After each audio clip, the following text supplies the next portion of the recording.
September 25th, 1066, a 7-foot Viking king stands in the middle of a bridge in Yorkshire. No armor, no helmet, having just slaughtered an entire English army 2 days earlier. He is HaraldHardrada, the most feared warrior alive. The man who survived 30 years of warfare across 3 continents. An arrow finds the gap between his helmet and his mail. He drops. The Viking age ends with him. But here is what nobody tells you. HaraldHardrada's death didn't just end the Viking age. It handed England to the Normans. A man who came to conquer England accidentally gave it to someone else entirely. To understand how, we have to go back to where this story really begins. Not in England, in Constantinople. Harald Sigurdsson, called HARDRADA, meaning hard ruler, was not born a king. He was born the youngest son of a minor Norwegian lord with no particular claim to anything. He first fought in battle at the age of 15 at the Battle of Stiklestad in 1030. On the losing side, badly wounded, forced to flee Norway entirely. That defeat should have ended his story. Instead, it was the beginning of the most extraordinary military career in Viking history. Because HaraldHardrada didn't go home, he went east, all the way to Constantinople, the most powerful city in the world, and what he did there for the next 15 years turned a nobody from Norway into a legend every king in Europe feared. The Varangian Guard were the personal bodyguard of the Byzantine Emperor, the most elite fighting force in the medieval world. They recruited only the best Norse and Viking warriors, paid them extraordinarily well, and sent them to fight in every corner of the Byzantine Empire. Harald joined them around 1034. Over the next 15 years, he fought in battles across modern-day Turkey, Bulgaria, Georgia, Sicily, and Jerusalem.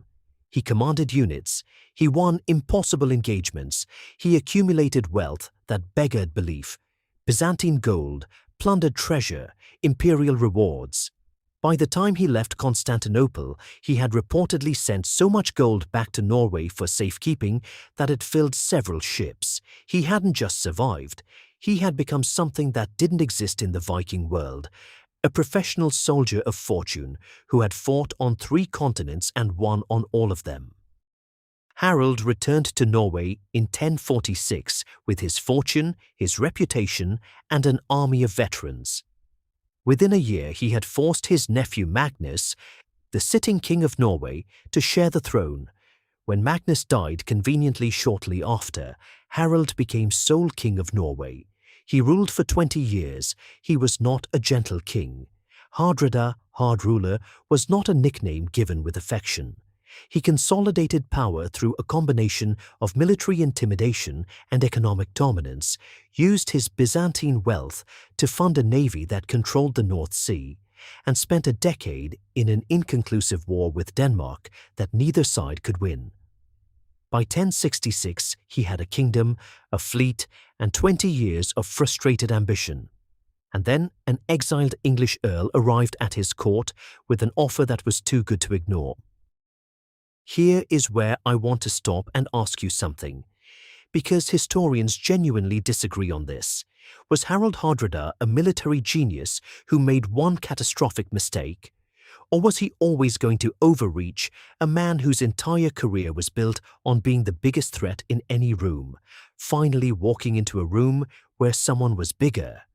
Think about it while we get to Stamford Bridge, and tell me in the comments, genius or overreacher, because I genuinely want to know where you land on this. In September 1066, HaraldHardrada sailed for England with the largest Norwegian fleet assembled since the age of Ragnar Lothbrok. 300 ships, 15,000 warriors. He landed in Yorkshire, marched inland, and at the Battle of Fulford Gate destroyed the northern English earls sent to stop him. It was over in hours. York, the second largest city in England, surrendered without further resistance. Hardrada was 2 weeks away from being King of England. He had done it. The greatest military campaign of his career had worked perfectly, which is exactly when he made the mistake that killed him. Harald agreed to meet English hostages at Stamford Bridge, a river crossing 6 miles from York. It was a warm September day. He left a third of his army at the ships. He left his armor at the camp. He marched to the bridge with his men in light formation, relaxed, victorious, expecting paperwork, not a battle. What he found instead was King Harold Godwinson of England, who had marched his army 200 miles from London in 4 days, the fastest forced march in English military history, waiting on the other side of the bridge with a fully armed English army. The expression on HARDRADA's face when he saw them is not recorded in the histories, but we can guess. The English army eventually got across the bridge. By then Harold had sent riders back for his armor and the rest of his men, but they were 6 miles away and the battle was already beginning. Harold fought in the front line, as he always had, as he had for 30 years across 3 continents. A saga records that Harold Godwinson sent a rider to offer terms that HARDRADA could keep Norway and leave England peacefully. Harold's response was that England could keep 6 feet of ground, or 7 feet since he was tall. The arrow that killed him came sometime after that, an English arrow through the throat.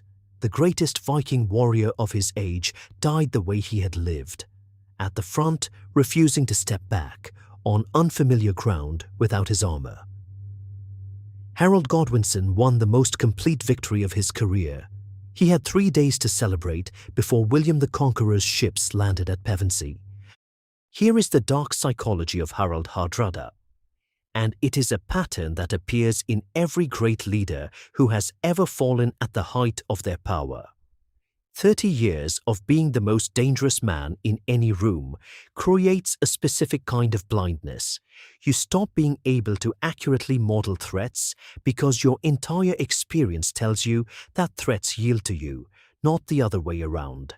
Harold had never met a military situation he couldn't dominate. That certainty, earned through 30 years of genuine brilliance, became the thing that killed him. He left his armor at camp because he had never needed it in an unplanned battle. He sent a third of his army back to the ships because he had never needed a full force to handle English paperwork. He was not stupid. He was not reckless. He was a man whose past success had made him unable to model his own vulnerability.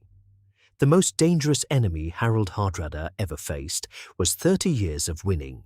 Now, here is the answer to the question I asked at the beginning. How did HaraldHardrada's death give England to the Normans? Harold Godwinson's forced march north to Stamford Bridge, 200 miles in 4 days, exhausted his army completely. When William the Conqueror landed at Pevensey 3 days after Stamford Bridge, Godwinson had to turn that same exhausted army around and march them 200 miles south again. They arrived at Hastings depleted, undersupplied, and fighting a fresh Norman army at full strength. Harold Godwinson died at Hastings with an arrow through his eye. England fell to William. The Norman conquest, which changed the English language, the English aristocracy, and the entire course of English history, happened because HaraldHardrada forced Harold Godwinson to run north before he could run south. A Viking king who came to take England accidentally handed it to France. That is the most Viking ending of all. Subscribe to Powerlines Network, where power, history, and dark psychology meet, and answer the question I asked you in the middle of this video: genius or overreacher? The comments are open.